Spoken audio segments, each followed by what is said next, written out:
সবাইকে অভিবাদন। এটি অ্যাক্সেসযোগ্য পাঠকের চতুর্থ পর্ব। আগের পর্বে অর্থাৎ তৃতীয় পর্বে আমরা শিখেছি কিভাবে অ্যাক্সেসযোগ্য পাঠক অ্যাপে একটি ফাইল খুলতে হয় এবং কিভাবে এটি পড়তে হয়। এই পর্বে অ্যাক্সেসযোগ্য পাঠক অ্যাপের দ্বিতীয় বিকল্পটি হল সম্প্রতি খোলা।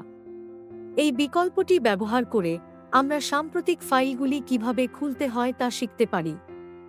আমি আমার হোম স্ক্রিনে এমওয়ে অ্যাক্সেসযোগ্য পাঠক অ্যাপটি খুঁজে পেয়েছি, তাই আপনি ডাবল ট্যাপ করে এটি খুলতে পারেন।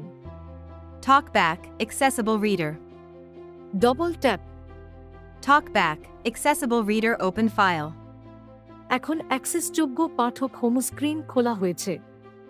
আমরা ডান দিকে সোয়াইপ করতে পারি এবং পরবর্তী বিকল্পে যেতে পারি, কারণ দ্বিতীয় বিকল্পটি হল সাম্প্রতিক ফাইলটি খুলুন।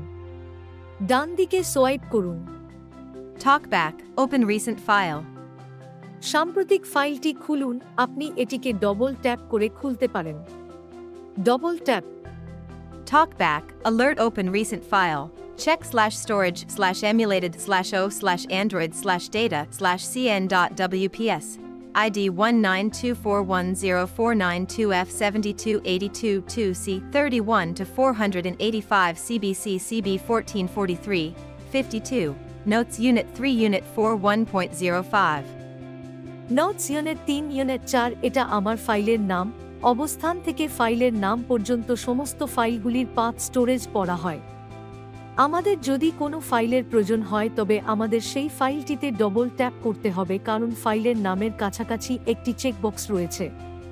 তাই চেকবক্সে ডবল ট্যাপের মাধ্যমে এটি চেক করা হয়। এখন একটি ডান সোয়াইপ করুন। ডান দিকে সোয়াইপ করুন। TalkBack, Storage Emulated 0 Documents Resume Docs. রেসুমে docs নামক পরবর্তী ফাইলটি আমার পড়া হয়েছে। আমি ডক্স রেসুমেটি খুলি। প্রথমে আমাকে এটিতে ডবল ট্যাপ করতে হবে। TalkBack, Checked. এখন এটি চেক করা হয়েছে। আমরা যদি একে একে ডান দিকে সোয়াইপ করি তাহলে আমরা ঠিক আছে বাটনে আসতে পারি। ডান দিকে সোয়াইপ করুন। TalkBack, /storage/emulated. ডান দিকে সোয়াইপ করুন। TalkBack, OK. ঠিক আছে। এই ঠিক আছে বাটনটি ট্যাপ করার মাধ্যমে আমি যে ফাইলটি চেক করেছি, অর্থাৎ আমি যে ফাইলটি নির্বাচন করেছি সেটি দেখতে এবং পড়তে পারি। Double tap. TalkBack, Accessible Reader Copy. এখন আমার জন্য একটি নতুন স্ক্রিন উন্মুক্ত হয়েছে। এই স্ক্রিনে যেমনটি আমরা তৃতীয় পর্বে দেখেছি, আপনি যদি খোলা ফাইলে একটি ফাইল খুলতে চান তবে এই জায়গায়ও একই স্ক্রিন খোলা থাকে। ইন্টারফেসটি দেখতে কেমন হয় তা হল উপরের স্ক্রিন এবং নিচের দিকের বিকল্পগুলি। আমরা কোন বিকল্পটি পড়তে চাই এবং সেই বিকল্পটি ব্যবহার করতে আমরা প্রতিটি বিকল্পকে ডান দিকে সোয়াইপ করতে পারি। আমরা ইতিমধ্যে তৃতীয় পর্বে আপনাকে বলেছি কিভাবে পড়তে হয় এবং আপনি সেই অডিওটি ব্যবহার করে এটি পড়তে এবং অ্যাক্সেস করতে পারেন। এখন আমি পেছনের বাটনে ট্যাপ করি। পেছনে। TalkBack, Back. Double tap. TalkBack, Accessible Reader Open Recent Files. এখন আমার কাছে অ্যাক্সেসযোগ্য পাঠক অ্যাপ হোম স্ক্রিন রয়েছে। বিকল্পগুলি কি তা খুঁজে বের করার জন্য আপনি শুরু থেকে একটি সংকলন করতে পারেন। বাম সোয়াইপ করুন। TalkBack, Open Files. ফাইলটি খুলুন। এটি অ্যাক্সেসযোগ্য পাঠকের উপলব্ধ প্রথম বিকল্প। আপনি এই বিকল্পটি ব্যবহার করে একটি ফাইল খুলতে এবং পড়তে পারেন। ডান দিকে সোয়াইপ করুন। TalkBack, Open Recent Files. সাম্প্রতিক ফাইলগুলি খুলুন।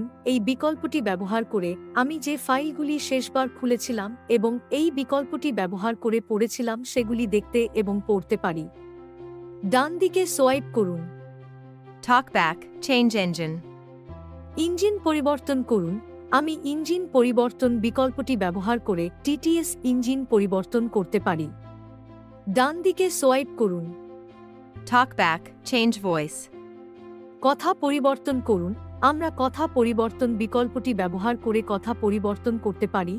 আমরা যে কথাটি এই ফাইলটিতে পড়তে চাই তা নির্বাচন করতে পারি। TalkBack, About Us. আমাদের সম্পর্কে এই বিকল্পটি আপনাকে এমওয়ে অ্যাক্সেসযোগ্য পাঠক সম্পর্কে সামান্য তথ্য দেবে। তাই এই 5টি বিকল্প হল আমাদের অ্যাক্সেসযোগ্য পাঠকের হোম স্ক্রিনে উপলব্ধ বিকল্প। সুতরাং আমরা এই হোম স্ক্রিনে উপলব্ধ প্রতিটি বিকল্পের প্রতিটি পর্ব জানতে পেরেছি। এই পর্বে আমরা শিখেছি কিভাবে সাম্প্রতিক ফাইল খুলতে হয়। আপনাকে ধন্যবাদ এবং বিদায়।